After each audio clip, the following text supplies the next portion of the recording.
vlastne prosíš? Jednu moroženou. Jednu moroženú. Tak to máme.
Hello and good morning. You're looking at a live view of Starship, the world's most powerful launch vehicle and by far the biggest flying object ever made. We're currently at T plus 31 minutes and 24 seconds awaiting our third flight test of Starship from Starbase, Texas, or what we here at SpaceX like to call the Gateway to Mars. Thanks for tuning in. We're excited to be joining you from SpaceX headquarters in Hawthorne, California. Now it's just been 100. You can tell the crowd is already excited behind us. Now it's only been 117 days since our last Starship test. And for those of you following along, you'll know there's nothing more exciting, as you can hear, than to watch a developmental flight test. That's absolutely right. Flight test days guarantee the maximum level of excitement, as you can hear behind us. And if it all goes well, Starship will lift off just about 30 minutes from now. We're hoping to surpass what we achieved in flight test number 2 back in November of last year. But regardless of today's outcome, the goal is to collect as much data as possible, and that'll help us get one step closer to a fully operational Starship. Now, Starship, which you see on your screen, is the latest and largest vehicle developed to date by SpaceX and in the world ever. Compared to Saturn V, the rocket that first took astronauts to the moon, Starship has more than twice the thrust, and with some upgrades that are planned for the future, it'll have 3 times the thrust. Starship will allow us to fly the heaviest payloads ever flown, land humans on the moon again after more than a half-century, and ultimately fly humans further into space than ever before, even to Mars. But the most important thing about Starship is that it's designed to be a fully, rapidly reusable, reliable rocket, or what we like to call the 4 Rs, and we'll talk more about those later in the webcast. But before we dive into the details of today's test, let's recap the achievements of our last integrated flight test, Flight 2. All 33 Raptor engines on the Super Heavy booster started up successfully and, for the first time, completed a full duration burn during ascent. As you can see here, we saw amazing views of each Raptor engine burning during that ascent, which is something awesome because we don't get to see that with Falcon and its Merlin engines. Now, next, Starship executed a successful hot stage separation, powering down all but 3 of Super Heavy's Raptor engines and successfully igniting the 6 second stage Raptor engines before the vehicle separated. This is the first time this technique has been done successfully with a vehicle of this size and scale. Following separation, the Super Heavy booster successfully performed its flip maneuver and initiated the boost back burn. However, about 30 seconds into that burn, it experienced a rapid unscheduled disassembly, or RUD. That's SpaceX speak for an exciting end to the booster's journey. The likely cause was determined to be filter blockage, where liquid oxygen is supplied to the engines. So we've upgraded hardware inside the oxygen tank to improve filtration capabilities in our boosters, including the one that's out on the pad today. Vehicle breakup occurred more than 3.5 minutes into the flight, about 90 kilometers over the Gulf of Mexico, so well away from people.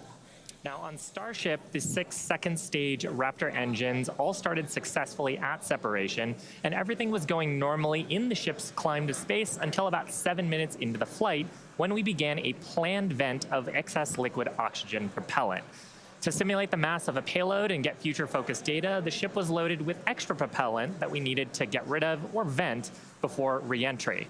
Once we started venting, though, a leak developed that caused fires, which eventually cut the connection between the flight computers on the ship, and that caused the 6 Raptor engines to shut down before we had finished the full burn.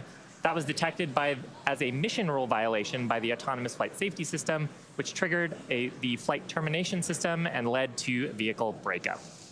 Starship's second flight test nearly completed its full duration burn. It ended at an altitude of about 150 kilometers and a velocity of 24,000 kilometers per hour, officially making it the first Starship to reach outer space. Like the booster, we've made upgrades to Starship's upper stage based on Flight 2 learning, such as improved leak reduction, fire protection, and changing the operations to increase reliability. Now, back at the launch site, the new water-cooled flame deflector and other pad upgrades performed as expected, so the pad required minimal post-launch rework. And that's a big reason why we are ready to fly again today.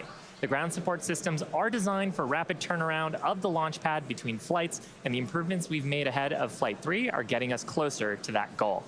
And that brings us to today's test. The test profile and the burn timeline are very similar to test number 2, with one major difference. The ship will attempt to splash down in the Indian Ocean rather than the Pacific. This puts us on a steeper trajectory than past flights and lets us test capabilities that we'll need for the future, like lighting a Raptor in space while maximizing public safety. So let's take a closer look at the flight test profile. Now, about 26 minutes from now, Super Heavy will ignite its 33 Raptor engines and lift off from Starbase. About 3 minutes into the flight, Super Heavy's booster will separate from the ship in SpaceX's second ever attempt at a hot stage separation. That means it'll light its engines while still attached to a partially lit booster. The ship's engines will then remain lit for about 6 minutes during the ascent before entering a coast phase. Next, the booster will perform a flip maneuver and execute a boost back burn, which, if you recall, is where Flight 2 Super Heavy experienced a rapid unscheduled disassembly. We're hoping hardware upgrades made for this flight will get the booster closer to executing a landing burn in the Gulf of Mexico. In the meantime, Starship will coast for about 30 minutes at altitudes between 150 and 235 kilometers, and the ship will attempt to fire a single Raptor engine for our first ever relight of a Raptor engine in space. And from there, the ship will head toward its destination, splashdown location in the Indian Ocean. Again, if we get past a successful stage separation and a full ascent burn with the upper stage, it will be at an added altitude and trajectory below orbital, meaning Starship won't have to fire its Raptor engines for a deorbit burn, and it will naturally come back into the atmosphere no matter what. Now, meanwhile, the Super Heavy is going to attempt a landing burn before splashing down into the Gulf. And while we are going to practice a landing, we aren't planning to recover any of the hardware from Super Heavy or the ship on this flight. Now, with the exception of Falcon, this is no different from what happens with most rockets flying today that are expended or fall into the ocean after they complete their mission. Eventually, though, we will land and recover Starship boosters and ships, just as we do with Falcon 9 and Heavy boosters, where we've recovered 283 to date. Starship's rapid reusability is key as we begin missions to the moon and beyond. Even though recovery is not planned, the telemetry and data we receive all the way to the end is what we're looking for, particularly with regard to the ship's temperatures during re-entry and how the heat shield will perform. The data that we gather today, of course, will help us continue to build a rapidly reusable Starship for the future. Now, much like our first 2 flight tests, today also still just a test. Our goal is to gather data to continue iterating and ultimately improve Starship. That's exactly right. The primary goal for Flight 1 was to clear the pad, and we did that and got a lot of great data that helped us improve the vehicle and the pad infrastructure that you see today. The primary goal of Flight 2 was to get all the way to stage separation, which we did, and even got a little extra. For Flight 3, we've added some ambitious tests highlighted by an attempt to transfer several tons of propellant between the tanks inside Starship itself, as well as the first ever relight of a Raptor engine in space and the opening and closing of Starship's payload door. When Starship takes astronauts to the lunar surface as part of NASA's Artemis program, it will be refilled in space by a Starship tanker spacecraft before boosting itself into a lunar orbit, like you see here. Transferring a large amount of cryogenic liquid in space has never been done by anyone, ever. So we'll be looking to get data on some of the fundamental physics in play here, like managing pressures, temperatures, propellant settling, all as we prepare for eventual ship-to-ship transfers. The ability to refill Starships once in orbit will be critical for landing on the moon and is a key technology for enabling deep space exploration and ultimately flights to Mars. Now, we're also attempting the first ever relight of a Raptor engine in space, and we'll need that capability for future in-space maneuvers and deorbit burns. It's important to note that what we'll attempt today is not a burn required for Starship to re-enter on today's test. We are intentionally flying this new steeper trajectory so we can test things like engine relights without substantially changing where we expect to splash down. And if Starship manages to make it all the way to re-entry, we will collect valuable data on the vehicle as it flies through the Earth's atmosphere at hypersonic speeds, or more than 5 times the speed of sound. We expect it'll look something like this animation on your screen with the heat shield tiles facing down. We'll use the Earth's atmosphere to brake the vehicle and then get us into a controllable regime as we go towards splashdown. Now, we did validate Starship's ability to fly and land at subsonic speeds during our suborbital flights several years ago. And gathering data on the aspects like heating and vehicle control while we're traveling way faster will become critical to eventually bringing Starships back from space for rapid reuse. We'll also attempt to open and close Starship's payload door for the very first time, a capability that we'll need when Starship starts flying our next generation Starlink satellites. And there you can see an animation of what that will look like as the satellites are deployed one by one through a slot near the top of the spacecraft. So at this point in time, we are approaching T-minus 21 minutes until liftoff. Let's check in with Dan for a countdown update. Hey, thanks, Kate. Hey, everybody. I'm Dan Hewitt. Good morning. Welcome to Starbase. I'm coming to you from the Raptor's Nest, where I'm here with some of our flight controllers, also our Pad Red team. We're just behind the Mega Bay. Those are our super heavy boosters right behind me, getting ready for the next 4 flights after this one. So we're looking to launch a lot this year. Countdown has been pretty clean so far. We're not tracking any issues that are gating us on the hardware side and the vehicle side from that on-time liftoff at 8:25 a.m. Central Time. That's our T0 right now. We primarily shifted later as we were just working to clear the range. The other big watch item today is going to be the winds. The winds have started to pick up. We're still looking to be below our limits, but there could be a hold at T-minus 40 seconds just to make sure that the winds are acceptable before we go. We are actively loading propellant on board the vehicle. You can see by the frost lines starting to build up. Looks like we're about 80% on the ship main tanks right now and a little over 60% on the booster. Now, Starship uses liquid methane as its fuel, liquid oxygen as its oxidizer. Both of those get cooled down to cryogenic temperatures, so several hundred degrees below zero. And if you followed along with our previous 2 flight tests, the prop load timeline today looks a little bit different.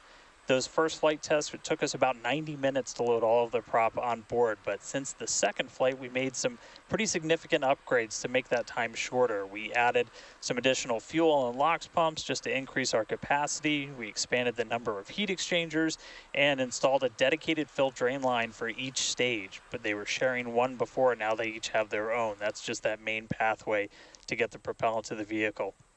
We're aiming for about 51 minutes for today's operation to fully load prop. We did that successfully on our wet dress rehearsal that we did recently.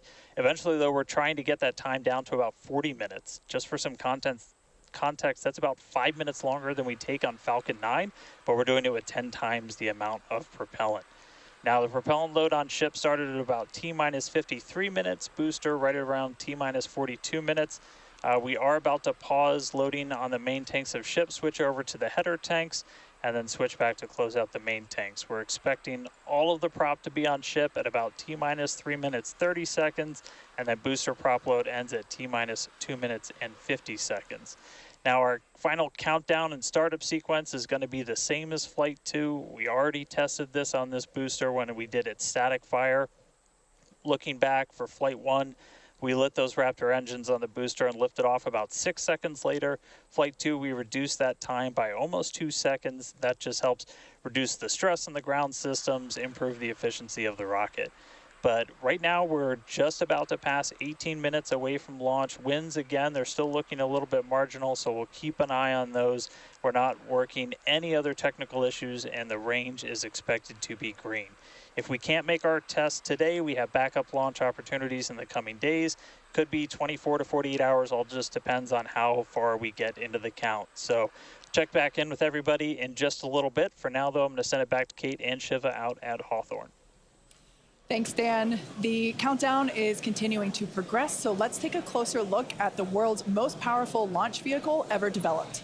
Starship is comprised of 2 elements, the ship, which has 6 Raptor engines, and the Super Heavy booster, which has 33 Raptor engines. Starship is capable of about twice the thrust of the Saturn V rocket, and with future engine upgrades, it will actually be 3 times more powerful. Now, with those future improvements, that'll allow Starship to carry somewhere between 150 and 250 metric tons to orbit, depending on the configuration. For reference, Falcon 9's heaviest payload to date is just over 17 metric tons. So with Starship, we're talking about an order of magnitude greater in terms of payload capability to orbit. And that matters because the amount of mass we're able to launch per rocket is critical to creating a self-sustaining city on Mars. In terms of size, the Super Heavy booster alone stands about 71 meters or 233 feet tall and is about the same height as a fully integrated Falcon 9. The ship stands about 50 meters or 160 feet tall. Stacked together, the booster and the ship are by far taller than the Statue of Liberty, which stands at 305 feet tall with its base. Stacked together, Starship is 396 feet, so quite a bit taller there. Now, Starship's first stage has a diameter that's about 2.5 times that of Falcon 9, and when we've got those 33 much larger Raptor engines, this great view of the launch mount looking up at those engines, and we need them to power through the Earth's atmosphere and gravity to deliver those massive cargo and payloads up to space. Moving up the rocket, Starship is designed for vertical takeoff and landing on any hard surface, and that's as opposed to taking off and landing on a runway as aircraft do. And that's important because there are no runways on the Moon and Mars where we're going. The ship, which we're looking at now, features 6 Raptor engines. 3 of them are sea-level engines, 3 of them are vacuum engines. That means that those vacuum engines are optimized with a larger engine nozzle to operate in the vacuum of space and get us higher performance. The ship is also outfitted with 4 flaps to help aerodynamically control the vehicle's attitude during atmospheric flight and enable a precision landing. The body of Starship is also wrapped in a heat shield made up of 18,000 hexagonal ceramic tiles. Those are designed to insulate the vehicle during atmospheric entry, where temperatures can be as high as 2,600 degrees Fahrenheit. One of our test objectives today is to verify how Starship systems and thermal protection system tiles perform during reentry. And in between the first and second stages is our hot stage, which is critical for our newest separation technique, which we saw in action during Flight Test 2. Yeah, that was a pretty exciting first for our team. Hot staging had never been done before as part of a reusable space transportation system, let alone on a vehicle with the size and power of Starship. Now, at about liftoff plus 2.5 minutes, the booster shut down most of its 33 engines, leaving just 3 of them running, and then the ship simultaneously ignited all 6 of its engines. Some clamps separated, and the ship thrusted away. That was the first in-flight test of the heat shield, and we were able to gather a ton of valuable data about hot staging. We maximized the vehicle's performance by leaving 3 first-stage engines on, so gravity can't rob us of precious velocity, or at least not as much. Hot staging also helps to ensure the ship's liquid propellants are at the bottom of the propellant tanks, which is where we need them to be in order to quickly light the ship's engines. It also reduces risk at stage separation because it creates a passive staging system so that physics will be doing the work instead of mechanical parts pushing the 2 stages away from each other. Ultimately, hot staging could increase Starship's payload to orbit capacity by 10%, which directly translates to more payload and more people to the Moon and Mars. Now, the first stop will be the Moon, and the SpaceX team has been hard at work proving out all of the systems necessary to make that possible. Critical systems for propulsion, life support, and even the elevator that you see here, which will take crew and cargo from the Starship hatches down to the lunar surface, are currently in development. And the data that we gather from each test flight helps inform their design. Here we've got a photo of some of the mock-up suits that are used to demonstrate the range of mobility that astronauts will be expected to have. And we were using these to do human factors demonstrations and figure out the layout of the elevator. So all awesome development work for a future Moon mission. Super cool. Now, SpaceX will perform 1 uncrewed demonstration flight before NASA's Artemis 3 mission, which will be the first human surface expedition since 1972. After those first expeditions, we'll be ready to fly more people along with everything it takes to build a moon base. There's so much to look forward to. It's incredible that humans are finally going back to the Moon. You couldn't have said it better, Kate. And the Moon is just the proving ground. It's just the start. When the time comes to make the leap to Mars, everything ramps up by orders of magnitude. The logistics of supporting an entire city on Mars are daunting and will require millions of pounds of cargo flown from Earth and spread out over thousands of launches. And today's flight test is one more step toward that ultimate goal. We're currently at T minus 11 minutes, 47 seconds. Let's check in with Dan once again for a countdown update. Hey, Kate. Still good news from down here at Starbase. We're not tracking any technical issues that are going to block us to a launch. Our T0 time still holding to 8:25 a.m. Central, so just about 11 and a half minutes from now. The real thing we're going to keep an eye on is the winds once we get there. We do have that potential hold at T minus 40 seconds where we can hang out and either let winds die down, make sure we're in the right structural limits, everything like that. So don't be surprised if we do a hold at T minus 40. We've done those on previous flights, but we are not tracking any technical issues. The range is going to be green for launch, so all of that really great news. We're still loading propellant on the vehicle, on the ship. We're just about done loading the header tanks, the two smaller tanks in the top, and then we'll go back to the main tanks. Are about 85% full, and then booster, both fuel and LOX over 80%. So looking good there. The launch pad itself is getting ready for liftoff. We commanded the booster hold downs open already about 20 minutes ago or so. And then that just means that once that rocket has sufficient thrust to overcome its weight, your thrust to weight ratio goes over 1, it's going to lift off. We don't have a command to actually release the hold downs once it starts up. Just also a reminder, actual liftoff happens a few seconds after you see those engines ignite. So you'll see fire, and then a few seconds before Starship really starts to take to the skies. Our range team just going to keep on making sure land, sea, air are all clear as we really count down. But that's the latest. We're just coming up on 10 minutes before launch. Everything looking good for Starship's third test flight. It's also back to you guys in Hawthorne. Great, thanks, Dan. Now, if you've been following SpaceX over the years, you've no doubt heard us talk about our goal of full and rapid reusability. Nearly all of the Falcon boosters flown last year and this year have been reused, or as we like to say, flight proven. We've landed Falcon 9 and Falcon Heavy boosters 283 times since first doing so in 2015. And with Starship, our mission is to take reusability even further by reflying both stages with little downtime between flights. And we plan to fly as often as possible.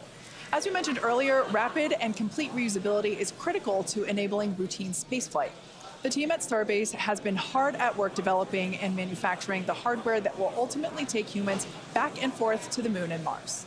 Now, even though we are not recovering Starship today, test flights like these provide the critical data that we need through every phase of flight. And that data informs future missions and gets us to that future where Starships are being recovered and rapidly reflown. Our teams are also working on the ground systems that will support rapid reusability.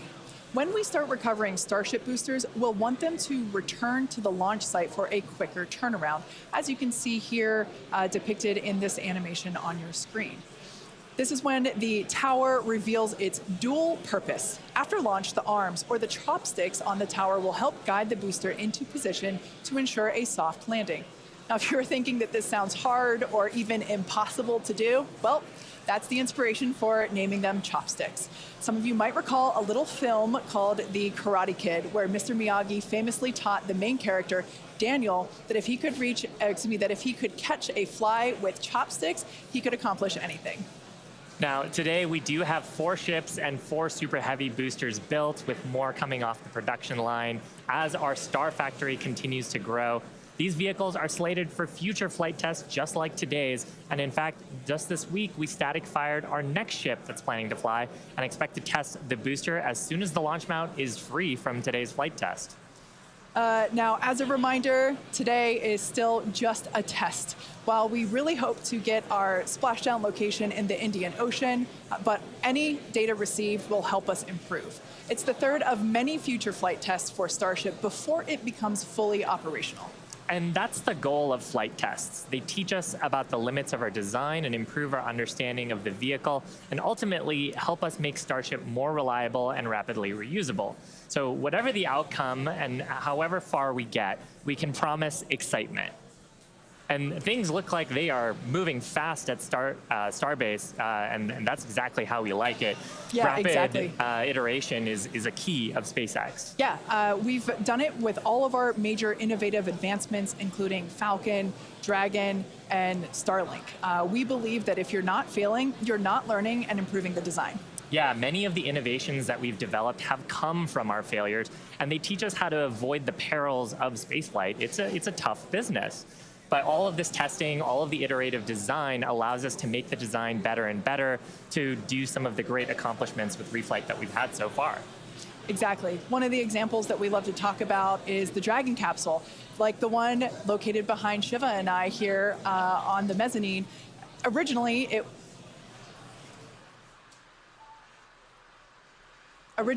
was not designed to be reusable. We wanted to prove the initial design, and then when we brought Dragon 2 online, we had to do a lot of corrosion analysis based on flights that had splashed down and analysis on hardware received there. And now our Dragons are reusable and also rapidly at a much rapid pace than they used to be. Yeah. So, I mean, great learnings from our original Dragon to our new crew and cargo vehicles have directly improved the operations, and they've helped us change our understanding of what's possible when it comes to rocket and spacecraft reusability. Now, we're just under T-minus 6 minutes, so I think it's another good time to check in with Dan for the rest of terminal count. How are we looking, Dan? Thanks, Shiva. We're looking good. 5 minutes, 35 seconds, and we're counting down. We are just about at closing the prop load sequences on booster and ship. Just a reminder, ship we're going to close out at around 3 minutes and 30 seconds, booster at about 2 minutes and 50 seconds. Once all of that prop is loaded on board, we'll have about 10 million pounds of propellant on both stages of Starship. Now, after that happens, we'll go through a couple of different procedures with the ground. We'll do what's called pushbacks, clearing out the lines between our prop farm and the vehicles themselves before we get to launch.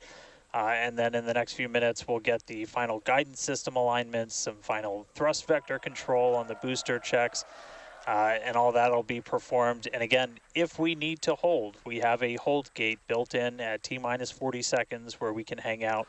It sounds like today we'll have about 15 minutes to hold at T-minus 40 if we need to. If we hit that right now, it looks like the most likely reason would be winds. We're not tracking any technical issues to our T0 at 8:25, just about 4.5 minutes from now. So, I mean, everything's really looking good. The booster's almost at full frosty, so we'll see that close out in just a couple of minutes. But we're getting really close to flight, guys. The excitement is definitely growing here in Hawthorne, SpaceX headquarters. There is a large crowd gathering. You might hear them cheering occasionally. Now, Dan mentioned a good point about the holds. We have an opportunity to today hold for a few minutes. And this is a really cool thing about Starship. And we don't have this opportunity with Falcon or Falcon Heavy. Up until the T-minus 40-second point, aborts are just holds. So anything that would trigger an abort prior to T-minus 40 seconds becomes a hold. So that's a really cool feature to allow the team to wait for final checkouts or assess prop levels, engines, avionics, vehicle pressurization. It's really helpful to ensure a liftoff. Yeah, and that's something that is very different from Falcon. I'm sure people have watched our launches, and then we get right down past prop load and then have to scrub because of weather or scrub because of an issue on the vehicle. And we don't have the same constraints on our propellant and our system with Starship, which gives us more availability in the window. And sometimes that's all you need. Sometimes the winds dip just enough where you can launch the rocket safely. And otherwise, if you didn't have that ability to hold a few minutes, you might miss that window and then have to recycle to another day. Yeah, exactly, which is kind of like today. Like we mentioned earlier, winds are the thing that we are watching, so good news there. So we are still continuing to progress. We're looking at liftoff in just under almost 2.5 minutes from now. Super exciting. Like we said before, there's nothing more exciting than watching a test flight for a developmental program, and that's where we're at today. And like we talked about, we have some really ambitious goals for today's test. But really, the point of today's test is to try to get as much data as we can so we can inform the next iteration of the design of Starship, work those things into flight test number 4 and new objectives there that'll eventually get us to that glorious, rapid, reusable future that we so badly want. Yeah, for flight 1, we wanted to clear the pad, and we did. For flight 2, we wanted to get through hot staging separation, and we did. So today, we want to get even further than that and collect as much data as we possibly can. So with all that being said, we're going to check back in with Dan to take us through the final 2 minutes of terminal count.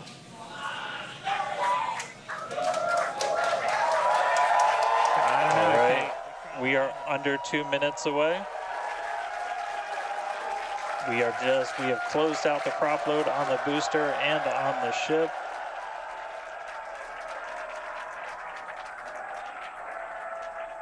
And we're starting to hear some good news that it looks like winds are not going to hold us up, so there's a good chance we blow right through that 40-second hold.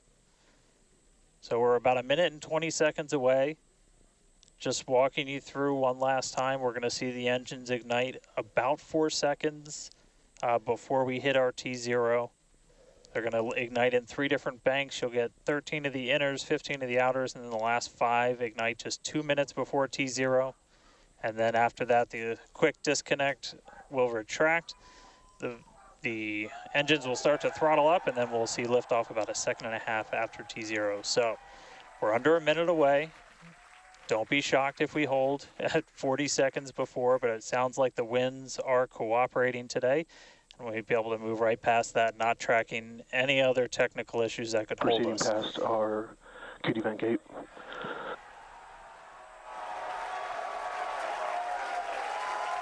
Through the QD vent gate, past that 40-second hold. Go for launch.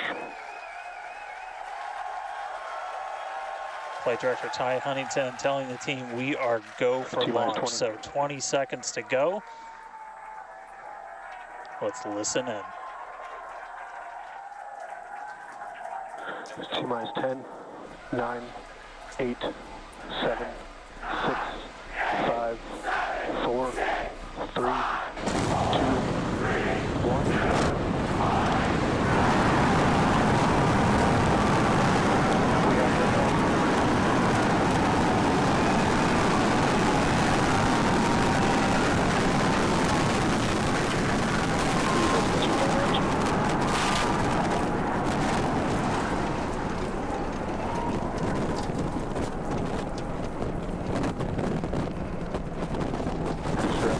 Nominal.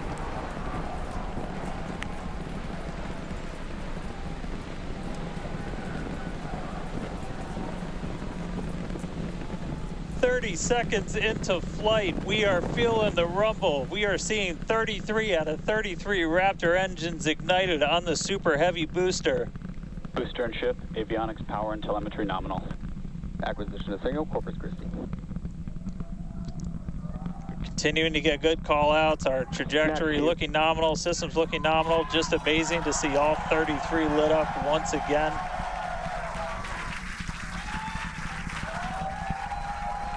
At this point, we've already passed through max Q, that maximum dynamic pressure, and passing supersonic, so we're now moving faster than the speed of sound, getting those onboard views from the ship cameras.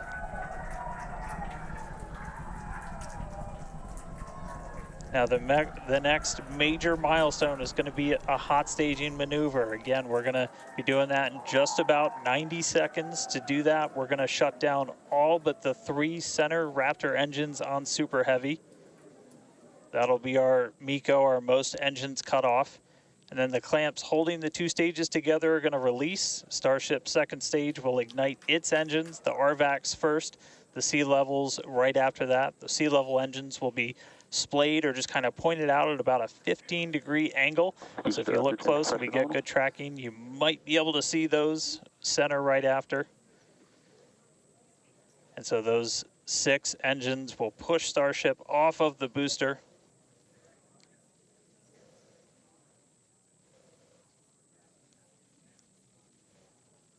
All right, counting down now. We're going to be coming up right at around the 3-minute mark on that hot staging maneuver.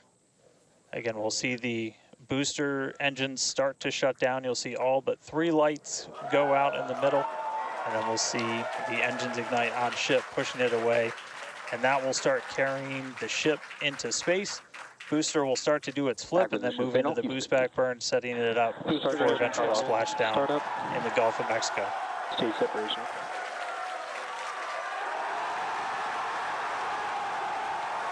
Boost back startup.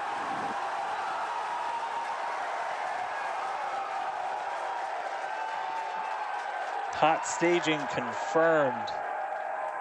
Boosters now making its way back, seeing 6 engines ignited on ship. Kate, we got a Starship on its way to space and a booster on the way back to the Gulf. Oh man, I need a moment to pick my jaw up from the floor because these views are just stunning. These are live views from Starship. First stage is currently performing the ship avionics, power and telemetry nominal. Good there, news informing us that the second stage or the ship, everything looking good, nominal there. First stage is currently performing the boost back burn, expecting that to last about 1 minute. That boost back burn, propels the booster back towards the coast, taking it to a landing in the waters of the Gulf of Mexico. We're only using the super heavy boosters, 13 center engines from here on out. As whenever they relight, you'll be able to see that in the left bottom corner. Those are the ones that can gimbal. In other words, they move and change direction in order to change the thrust to steer the first stage back to Earth.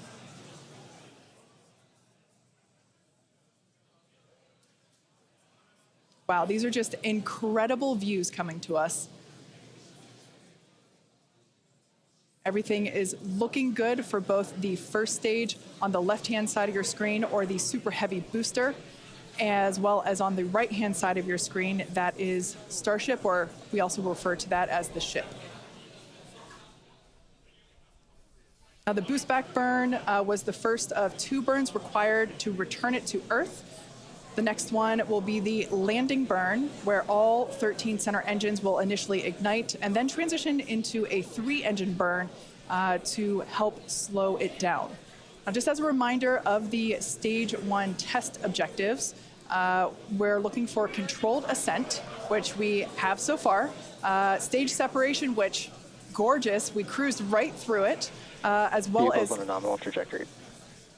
Good news there, telling us that the path that Starship is on is good. Now, Starship's second stage is still firing its engines, and as you heard, following planned flight path. The ship objectives, we're looking for hot staging, again, cruised right through that. We're looking to demonstrate controlled ascent, as well as orbital insertion. Now, the bottom right-hand corner of the screen shows the ship engine graphics, so be sure to keep an eye on those. Yep, Kate, like this is just a phenomenal test so far. Super Heavy is performing beautifully today. It's on its return leg of the journey. Ship continuing to burn its 6 engines, those larger circles, the Raptor vacuum engines, the inner circles, the Raptor sea level engines.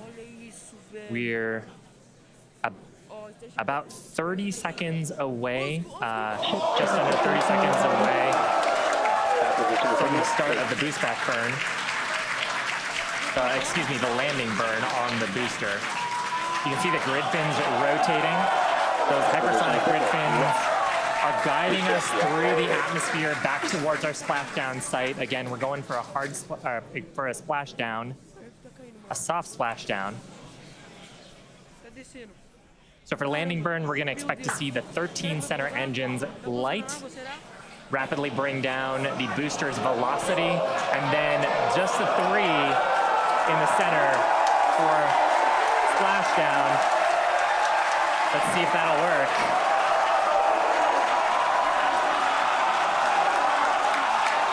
We're getting a few engines.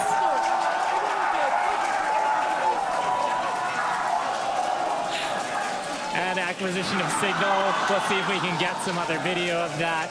Now, this is a test objective today. It is still something that we're attempting to learn. And to make it that far, to demonstrate the controlled re-entry up to that point is pretty darn good. Ship continuing to look nominal with its ascent burn. This burn lasting about 6 minutes total. And we're expecting that this burn will end just after T+8 minutes, about a minute from now. So far, though, I mean, congrats to the team. Making it this far is farther than we've gone on Flight 2. Just wonderful views and great engine performance from the vehicles.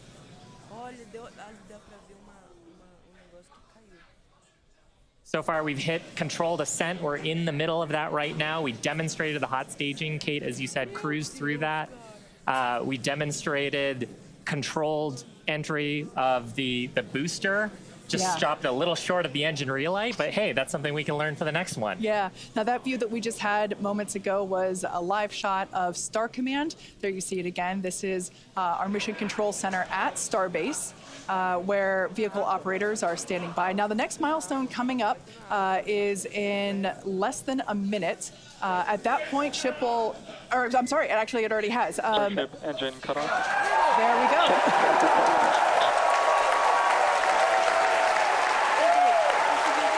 As you heard there by the call out and from the crowd behind us, Starship nominal orbit insertion. Starship's 6 Raptor engines have successfully shut down. We heard a call out for nominal orbital insertion, which is incredible. Look at these views, Dan.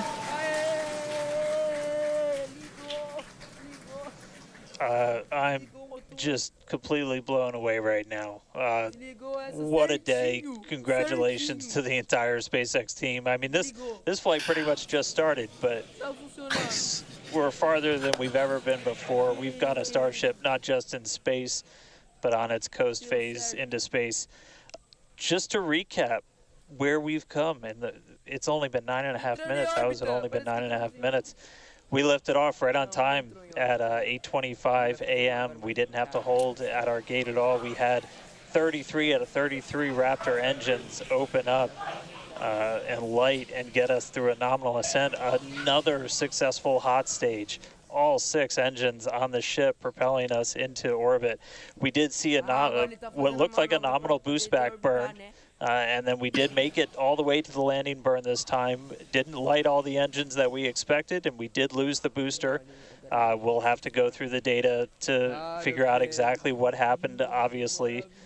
So be on the lookout for information about that. But wow, a ship in space. We've got a bunch of, as we said, ambitious objectives ahead of us.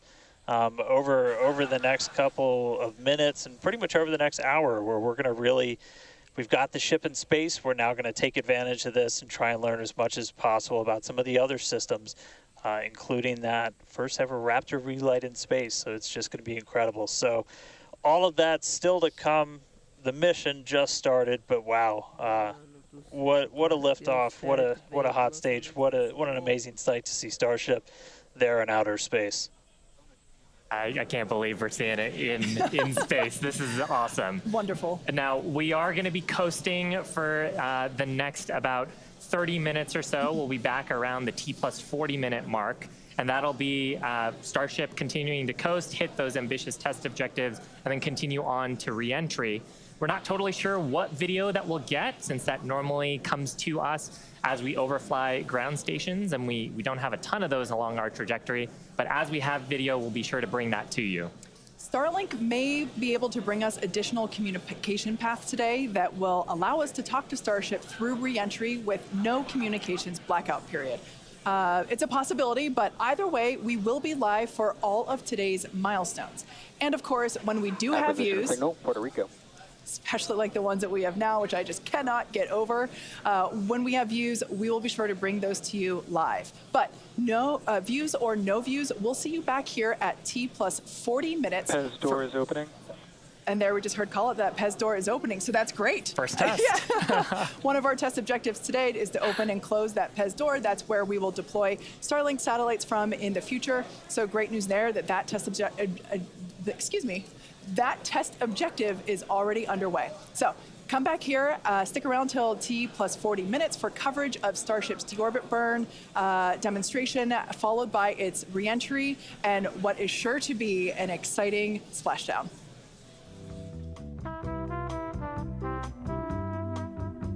Mano, do nada eles colocaram uma música de bossa nova, velho, na camisa.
Expected loss of signal, Cape Canaveral.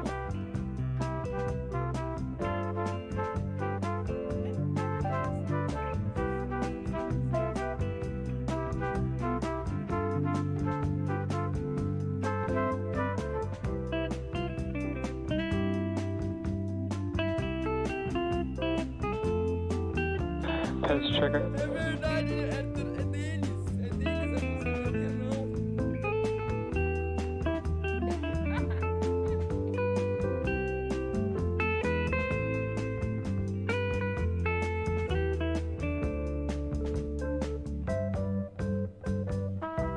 Isso! Nossa, velho! Olha isso, câmera de dentro do Starship! Caramba, mano! A câmera de dentro do Starship 28, cara! Caraca, que da hora, mano! Que da hora, que legal, velho! Que legal, mano! Uma câmera de dentro do Starship! Que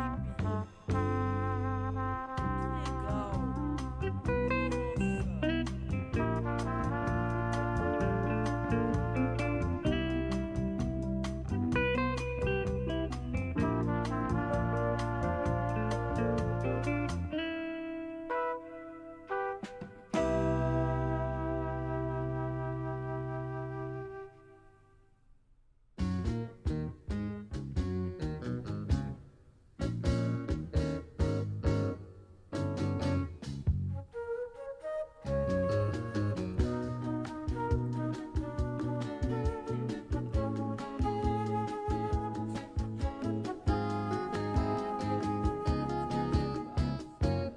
Nossa! Merdeira transformada.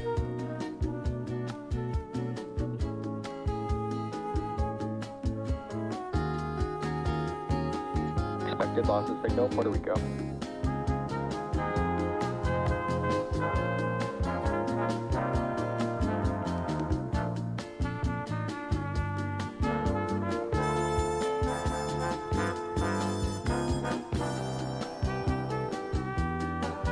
Olha lá a imagem de novo! Olha lá a imagem de dentro do Starship 29 e 28. Caramba!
Acquisition of signal, Idris.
Starship's flight computer is in propellant transfer demo.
Starship flight computer is in the propellant transfer complete state.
Pez checkout's complete. Doors closing.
after chill has started.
Acquisition of signal, Artemis dock.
Welcome back to live coverage of our third Starship flight test, which lifted off from Starbase, Texas at 8:25 a.m. Central Time. Our main objective today was to get through all of our ascent burns and collect as much data as possible, including a potential Starship entry. And we just came out of a coast phase and were treated to a number of HD views thanks to Starlink, including the PEZ door open-close test. So that was one of our test objectives today that we met. So that's awesome. It has been such a great day. It has been a phenomenal test day. Just to see booster lifting a Starship to ascent, ship completing its ascent. Just a wonderful day. Kind of to recap the objectives a little bit.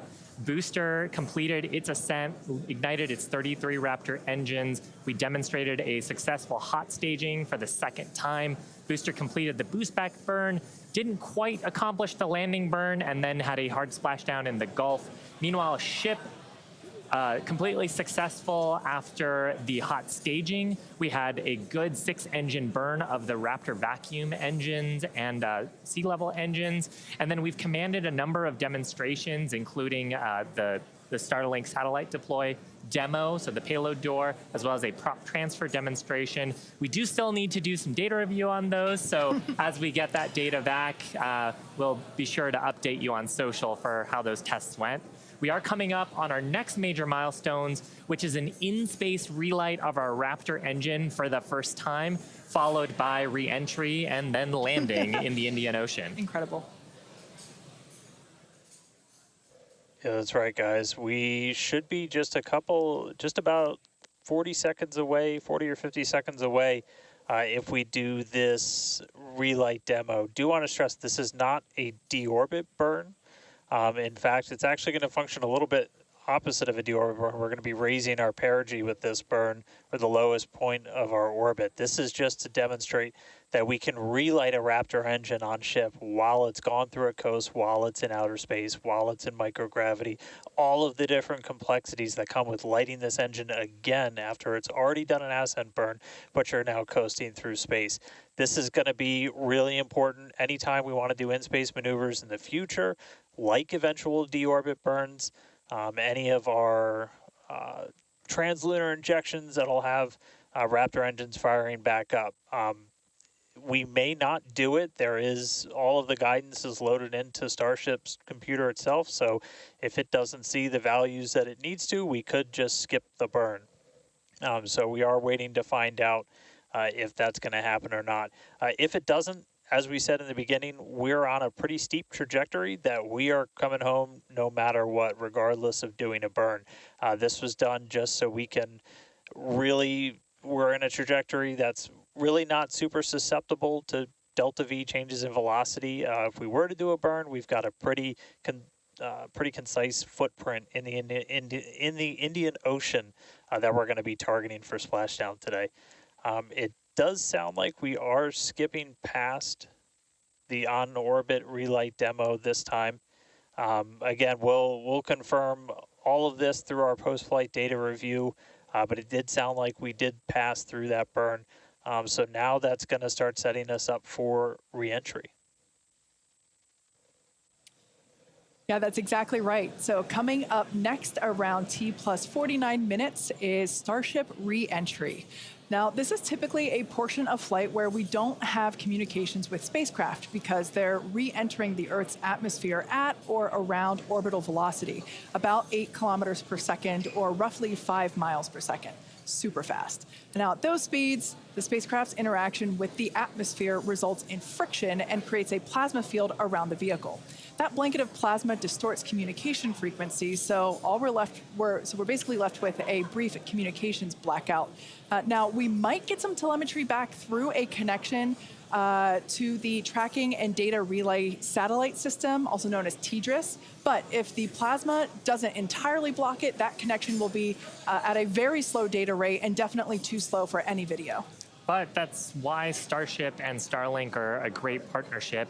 Starship is so big that it will leave a wake or a hole in the plasma field as it flies through an atmosphere.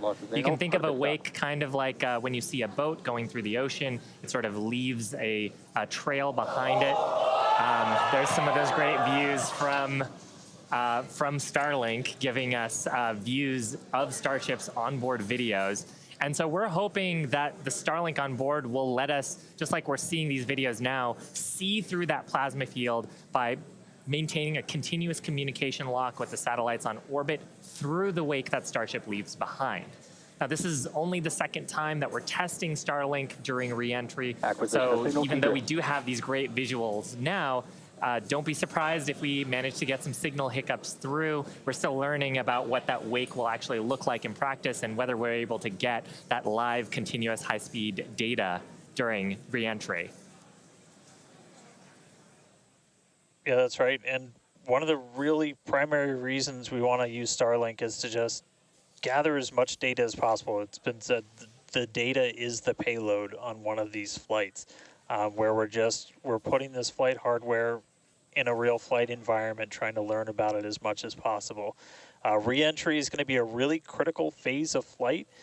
We really want to know how the ship's going to perform, especially that heat shield as we're going through the hypersonic re-entry. So if something were to go wrong during this re-entry, we want as many paths as possible to collect that information, that data, just to, again, just continually feed back into the Starship program to make each flight more reliable, more successful. Acquisition signal, Mauritius.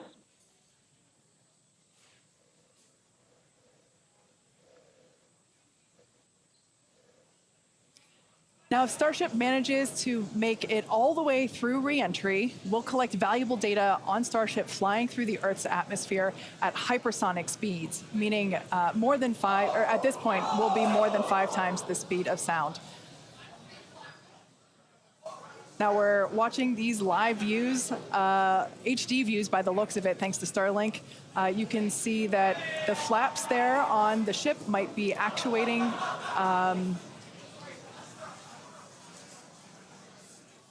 Certainly some incredible visions of planet Earth behind Starship. Now, we've already validated Starship's ability to fly and land at subsonic speeds. You might recall those suborbital flights from a few years ago, and we can see those flaps there. So getting data on aspects like heating and control while traveling way faster than we did before is going to be critical to eventually bringing starships back from space for rapid reuse. So I mentioned those flaps. That's one of the things that enables Starship to help control itself and survive the heat of reentry, which, like we said before, we're expecting that reentry to occur around T plus 49 minutes. So we're getting pretty close here. And what you're seeing here, it looks like the vehicle is sort of moving back and forth. Part of what you're also seeing is one of the cameras, this onboard view that we have, is on the end of a flap. Starship has front flaps and rear flaps in the vehicle. So we've got 4 of those. And, oh man, we can see the heating on those flaps as we're starting to re-enter the Earth's atmosphere. This is where the Earth's atmosphere is doing the work to slow us down. Now, like we said, this plasma field is, wow, what a view. We hope to maintain these views throughout. Starship is so big that we're hoping that the plasma field doesn't entirely blanket the entire vehicle.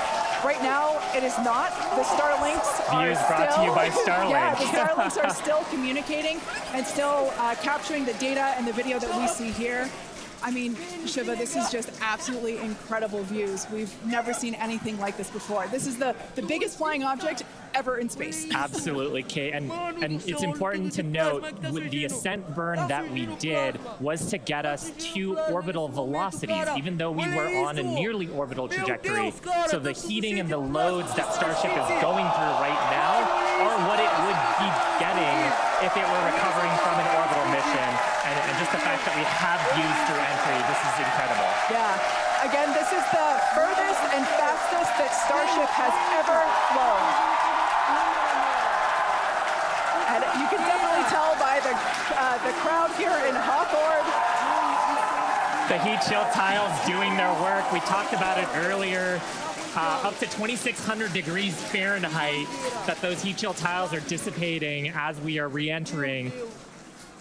Yeah, now this was one of the critical, or rather the key mission objectives that we were hoping to hit today. We have never, like I said before, this is the fastest and furthest that Starship has ever flown. So this is the first time that we're getting to collect this re-entry data and understand how these 18,000 hexagonal heat shield tiles are working together to protect the belly of Starship as it re-enters the Earth's atmosphere. Once again, the atmosphere is doing us a big favor here by... 80 kilometers altitude. The atmosphere is actually doing us a huge favor here by acting as a braking system for Starship as it re-enters the atmosphere. And that's part of the reason why the flaps are so important. We're using the body of Starship and the drag from the atmosphere to slow us down from orbital speed, but you want the vehicle to remain stable. You want those heat shield tiles pointed down so they can absorb the heat of the Earth's atmosphere. And so that's the purpose that they are serving during the hypersonic phase and then again during the subsonic phase. Absolutely. So like we said, these views are being provided by a couple Starlink terminals that are positioned on Starship itself. As that plasma builds, we're hoping that we can bring these views back to you, but you can see the telemetry there on the right-hand side of your screen.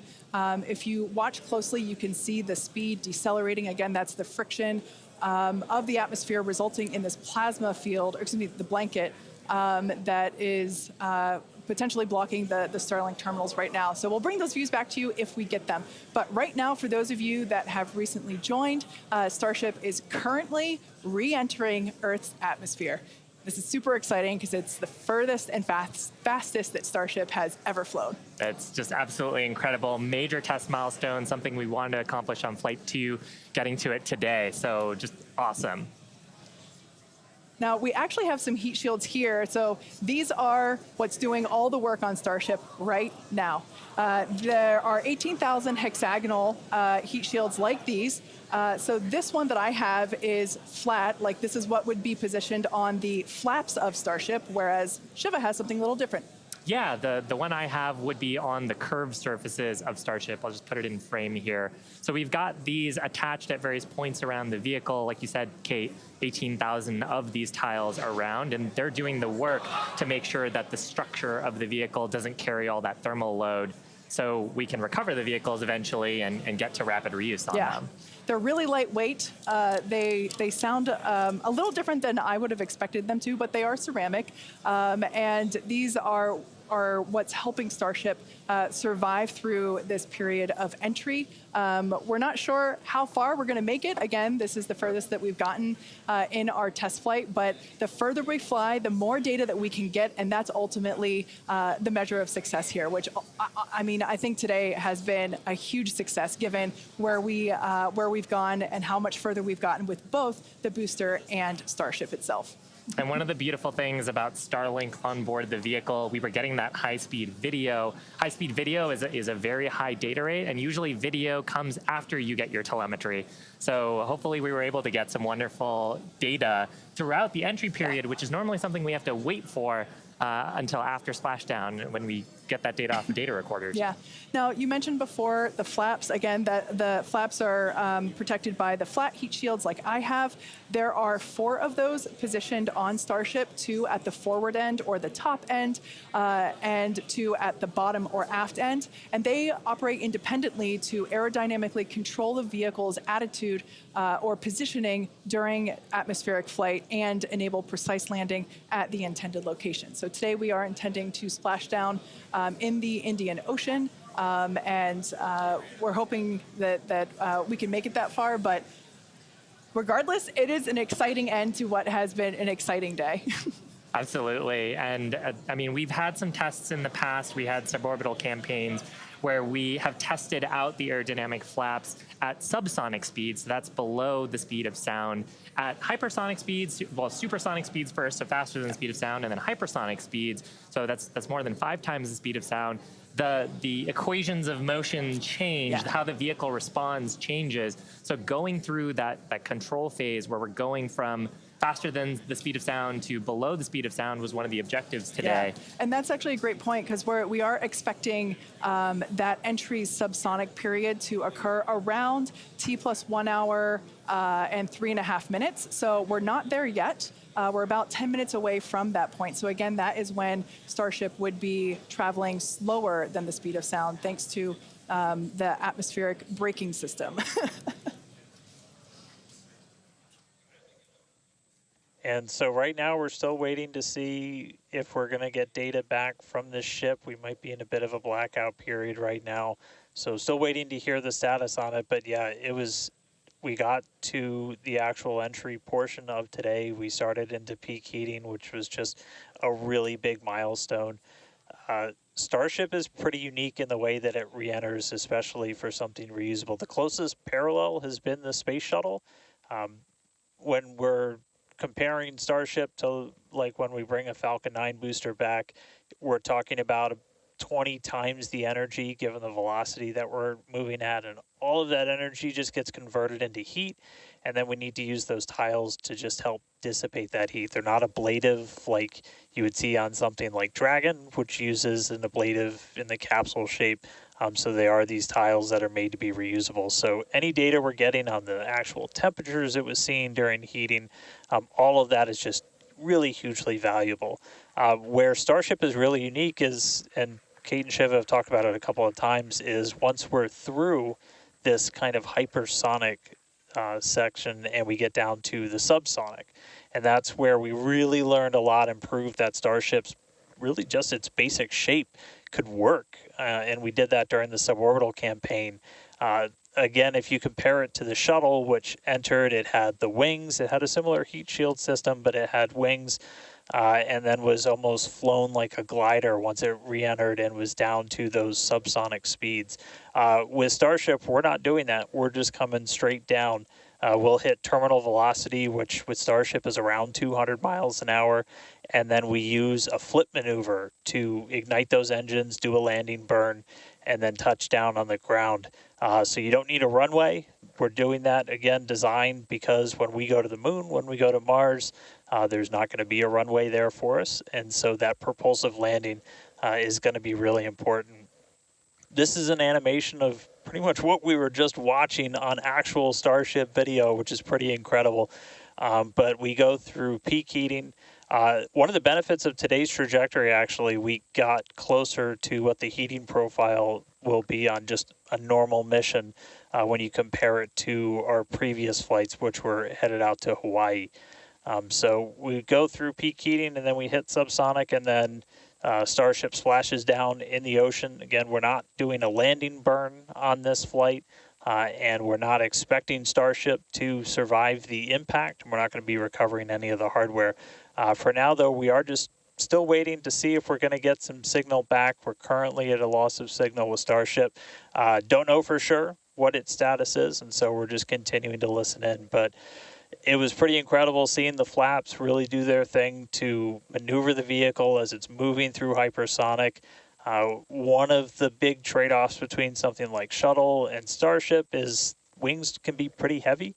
And so if we can really demonstrate that Starship's controllable through that hypersonic regime when you're coming through the atmosphere, 25 times the speed of sound, you can save a whole lot of weight by not having really big wings. So super valuable to get this data, super valuable to then figure out what we're going to do on our next test flights. Dan, you'd brought up a really interesting point, too, that for on shuttle, you are gliding in, going back to a runway. On Starship, because we're landing vertically, we are basically coming down, and then we've seen this during the suborbital campaign. We're not going to see it today, but during the suborbital campaign, we did the flip maneuver and then light our engines for a landing burn. And that's also really important for some of our other terrestrial destinations. That we don't have as much of an atmosphere on Mars. There is pretty much no atmosphere. There's some great views from our previous test campaigns of a landing burn and upright landing. But on the moon, there is no atmosphere. On Mars, the atmosphere is extremely thin, so you actually need some other sophisticated techniques that other landers have used to land there. And so this vertical landing technique is really important to landing on destinations like those, which is ultimately where we're trying to go. Yeah, absolutely. So we hope to demonstrate that landing in future missions. That wasn't one of our objectives for today. We wanted the ship to focus on opening and closing, the first demonstration of opening and closing the PEZ door, which is where we will deploy Starlink satellites from in the future, as well as gathering data on how the heat shield tiles performed during the entry period. And so far, all of that has gone really well. So overall, it's been pretty great, and it's great to see how those initial tests that we performed a couple years ago for those high altitude tests allow us to see what those will look like in the future. But this piece that we're doing today of, okay, if we are coming back from orbital velocity and we're going through that entry period, that is the missing piece, right? We already figured out how to land once the ship gets to a certain velocity or altitude, and it's really this piece that we were trying to figure out today. How do we get Starship to survive orbital velocity atmospheric entry? And we hope to find out soon. Yeah, I mean, we talked about rapid iteration and how we do design. Part of our philosophy is testing early and often and trying to test in a way that is as flight-like as possible. But there's only so much you can do in a chamber where you're trying to simulate the atmosphere in a laboratory. So there's nothing quite like when the heat shield tile hits the atmosphere in flight to gather that wonderful data and prove out some of the analyses and probably teach us a bunch of things that we didn't quite get right. For sure. And obviously, for those of you that have been watching along with us, those were incredible views to see of that entry period where we saw the heat generating because of friction as the belly of Starship was, making contact with the Earth's atmosphere, and that resulted in some plasma. So as Dan said before, we believe that we're in a bit of a blackout period at the moment. We are expecting the vehicle, if it's still alive, we would be expecting the vehicle to be approaching subsonic or slower than the speed of sound speeds in 3.5 minutes from now. So if it's still up there in one piece, it still has a way to go. We're not there just yet. But we saw that plasma field building up around the exterior, which can blanket the entire vehicle, as it does with all of our Dragon missions, and we're at a loss for telemetry at that point in time. Yeah. So Dan's seen a lot of those with Dragon missions that he's supported. Yeah, absolutely. And we are hearing through some of the telemetry that we did. It did look like we lost Starlink and our TDRS data flow at the exact same time. Now, if both of those signals are cutting out at the exact same time, that could mean we lost the ship. It has been several minutes since we've gotten any data from Starship. We are waiting just a couple more minutes just to see if we can get any additional confirmation, but that is one data point that we're tracking, and that could indicate that we had a loss or a breakup of the ship during that re-entry. So might not make it all the way to splashdown today, but we were able to get through the early phases of re-entry, hit some of that peak heating, which was just really incredible to see a Starship coming back from space after getting all those views from space for the very first time. So we'll just keep on listening in on the loops here, see if we hear anything over the next couple of minutes. And that might bring a close to a pretty successful day so far. So again, we did lose the TDRS. That's the tracking and data relay satellite. That's the satellite system that pretty much every spacecraft operating in orbit right now will use to get data. We were able to get some signal through that. And then we were also getting data back through Starlink. Live view here of mission control down at Starbase. So these are all the folks who are experts on the various different systems, taking a look at the live data that we did have. Probably in mission mode still, Yeah, but absolutely. It would be so tough to stay focused with what an exciting day we've had today. Yeah, to quote Monty Python, I'm not dead yet. We don't know, as Dan said. We did lose connection with TDRS, which is the tracking and data relay satellite system, and Starlink at the same time. So it is a realistic possibility that we lost Starship, which honestly was always on the table. We didn't know how far it was going to get. The further we could fly and the more data we could collect was always the biggest win. And so regardless of, if we did lose the vehicle and we are not able to, make it all the way to our intended splashdown, note that we weren't intending to recover this vehicle, either vehicle, the Super Heavy booster nor the Starship. We weren't intending to recover either of them. They were both going to basically hit at terminal velocity and break up upon contact with the surface of the ocean. So we're standing by to hear whether or not we are going to be able to get telemetry readings back, but we are possibly anticipating news that we lost Starship due to basically a double blackout from TDRS and Starship data at the same time. But it's worth mentioning, this is the first time that we have come back at these speeds Absolutely. in any of the test flights that we've done so far with Starship. So we are trying to prove out that the heat shield works as intended, that the controllability at those hypersonic speeds works as intended. So if we were able to get back any data on that, that means the next version, what happens on flight 4, 5, 6, is going to be better. We must be able to get some because we saw incredibly gorgeous high definition views of that entry period whenever it was initially starting. So we must have gotten some data today there. Has been otherwise a phenomenal day. Incredible. Liftoff on time, full ignition of all of the boosters, engines, successful hot staging, and then ship took it from there. Yeah, absolutely. We were able to see the ship actually make it further as well as the booster. We were hoping that the booster would perform a soft water landing, but we lost it during just before it was able to ignite the landing burn. But the ship continued on.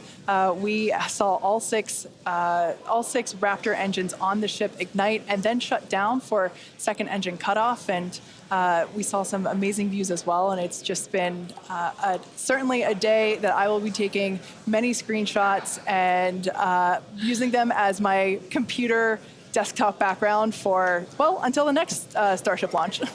When we get even better views, I'm sure. Exactly. And we also hit a number of our other ambitious test objectives. We had a chance to at least initiate the commands for a propellant transfer demo within the vehicle.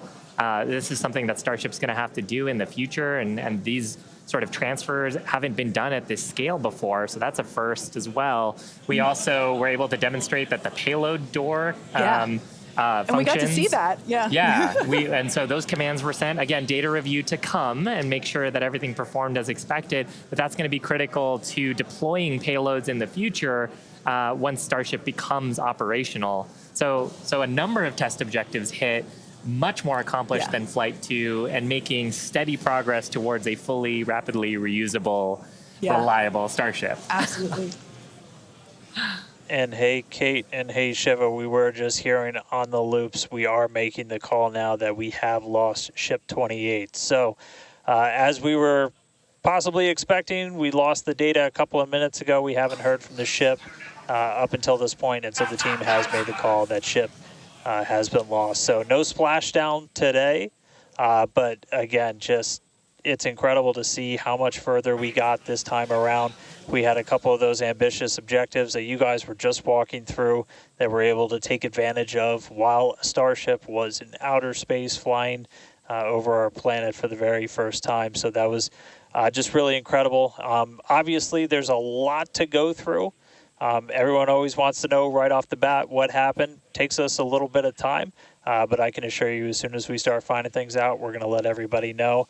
And I know everybody's going to be excited for the next one.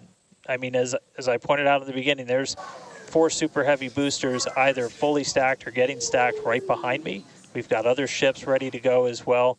So it's going to be a really busy time down here at Starbase as we look to really fly Starship as much as possible, get this vehicle ready to go for all the important things it's got to go do. And with that, we got to say a huge congratulations to our teammates and everyone who's supported the Starship program. There's been flames and reds along the way, but third time's the charm, and we made it to space.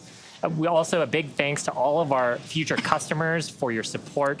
And we want to give a big thanks to the people of Cameron County, Texas, for their support, as well as the Coast Guard and the Federal Aviation Administration. Be sure to follow the SpaceX account on X for more updates from today's test flight and future Starship tests. But before we go, we want to wish SpaceX a very happy birthday. The company was founded on this day in 2002 when it basically consisted of this small team, a carpet and a mariachi band. I don't know about you, but we're feeling 22. Also, it's Pi Day.